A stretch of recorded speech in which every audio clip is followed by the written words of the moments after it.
চলো আজকে একটা অলৌকিক গল্প শোনাই। গল্পের নাম মাদুলি বাবা। দেখুন কি আছে আমার হাতে। ডান হাতের থাবাটা আমাদের সামনে মেলে ধরে বললেন মাদুলি বাবা। আমরা পরিষ্কার দেখলাম মাদুলি বাবার ডান হাতে কিছুই নেই। এবার তিনি বাঁ হাতটা দেখিয়ে বললেন, এ হাতে দেখুন, দুটো হাতই ভালো করে দেখুন, দেখেছেন? এবার বলুন, কিছু আছে আমার হাতে? উপস্থিত ভক্তবৃন্দ সবাই এক বাক্যে বলে উঠল, না, কিছুই নেই। মাদুলি বাবা সঙ্গে সঙ্গে দুটো হাত মুঠো করে আমাদের সামনে আবার মেলে ধরলেন। তারপর বললেন, এবার? আমরা অবাক হয়ে দেখলাম তার দু হাতে দুগাছি মুক্তোর মালা বিদ্যুতের আলোর মতো ঝলমল করছে। আর মাদুলি বাবা আমাদের চোখের দিকে তাকিয়ে বিশ্ববিজয়ীর মতো মৃদু মৃদু হাসছেন। এক সময় মাদুলি বাবা এক সাহেব ভক্তের চোখের ওপর চোখ রাখলেন। বললেন, কি সাহেব, পরখ করে দেখতে চাও আসল মুক্তো কিনা? এই নাও ধরো। বলেই তিনি হাড় দুগাছি সাহেবের দিকে ছুঁড়ে দিলেন, আর সাহেব সঙ্গে সঙ্গে দু হাতে লুফে নিল। কিছুক্ষণ খুঁটিয়ে খুঁটিয়ে দেখে সাহেব হাড় দুগাছি মাদুলি বাবাকে ফিরিয়ে দিল। কিন্তু আমি বেশ ভালোভাবেই লক্ষ্য করলাম তার চোখ থেকে এখনও অবিশ্বাসের ছায়া মুছে যায়নি। হয়তো আমারই চোখের ভুল হতে পারে। সাহেবদের নীল চোখের রহস্য হয়তো ধরতে পারিনি। মাদুলি বাবা সাহেবকে বললেন, আরও দেখবে? এই দেখো, আমার দুটো হাতই খালি। এই মুঠো করলাম, এই খুললাম। কি দেখছো এবার? না, এবার আর মুক্তোর হার নয়, তার চেয়েও দামি জিনিস। মাদুলি বাবার দু হাতে দুটো আংটি, দুটো আংটির মাথাতেই দুখণ্ড প্রকাণ্ড হিরে শোভা পাচ্ছে। আমি নিজে যদিও জহুরি নই, তবুও কেন জানি না আমার কি বলি মনে হচ্ছে এত বড় বড় হিরে শুধু ভারতবর্ষেই নয়, পৃথিবীতেই বিরল দেখা যায়। সাহেব হাত বাড়িয়ে দুটো আংটি মাদুলি বাবার কাছ থেকে নিয়ে নিল। তারপর ঘুরিয়ে ফিরিয়ে দেখতে লাগলো। মাদুলি বাবা আর সাহেবের দিকে ভ্রুক্ষেপ করলেন না। একটু পরে অনেকটা আপন মনেই বলে উঠলেন, আমাকে পরীক্ষা করবে মানুষ? তাহলেই হয়েছে। আমি আপনাদের সামনে ঘোষণা করতে চাই, একমাত্র ভগবান ছাড়া আমাকে পরীক্ষা করার অধিকার আর কারও নেই। বলেই তিনি একটু থামলেন। তারপর আবার বলতে লাগলেন, আপনারা আমাকে ভালোবাসেন, ভক্তি করেন, এটাই তো আমার পাশের খবর। স্বয়ং ভগবানই তো আমার এই পরীক্ষা নিয়েছেন। এই কি যাতা পরীক্ষা? মানুষের হৃদয় জয় করা কি যার তার কর্ম? প্রেম বললেই কি প্রেম হয়? মাদুলি বাবা থামতেই সাহেব আংটি দুটো তার হাতে ফিরিয়ে দিল আর নিঃসংকোচে বলল, প্রেমের কথা রাখুন, আপনার অলৌকিক ক্ষমতার কথা বলুন। নিজের চোখেই তো তা দেখলে। যা দেখলাম সে তো ম্যাজিক। ম্যাজিক তো লৌকিক ক্ষমতা। ম্যাজিক মানে? দুছড়া মুক্তোর মালা আর দুটো হীরের আংটি কি ভুয়ো? তাহলে তুমি দেখলে কি? ভুয়ো সে কথা বলিনি।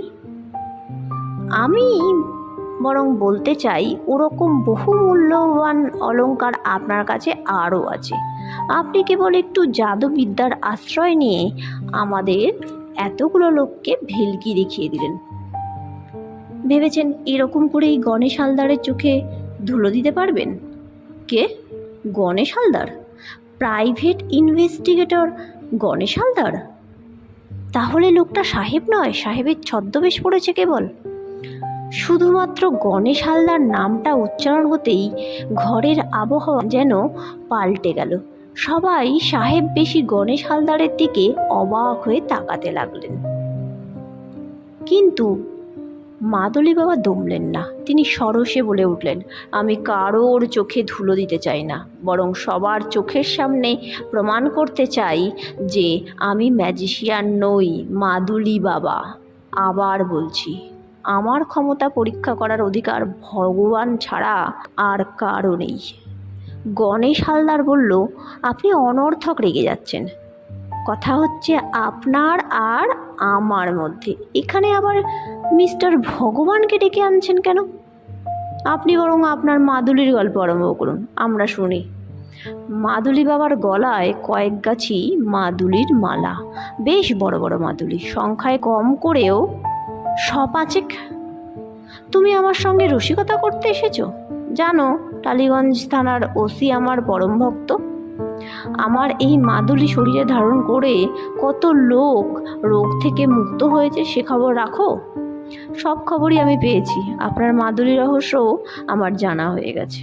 এখন সেই জানা রহস্যটাই আমি উপস্থিত ভদ্রমণ্ডলীর সামনে উদ্ঘাটন করে দেব, তবে একটু অপেক্ষা করতে হবে। একটু আগে আপনি যে পুলিশ অফিসারের নাম করলেন, তিনি আর মিনিট 10-এর মধ্যেই এসে যাবেন। তার সঙ্গে সন্তোষ বিশ্বাসেরও আসার কথা। সন্তোষ বিশ্বাসকে চেনেন তো? বলেই গণেশ হালদার মাদুলি বাবার চোখের দিকে বাঁকা চোখে তাকালো। স্পষ্ট দেখলাম, গণেশ হালদারের কথায় মাদুলি বাবা বেশ চঞ্চল হয়ে উঠলেন। বললেন, তোমার মতো নাস্তিক লোকের সঙ্গে তর্ক করার সময় আমার নেই, তুমি এখন যেতে পারো, আমার খুব কাজ আছে।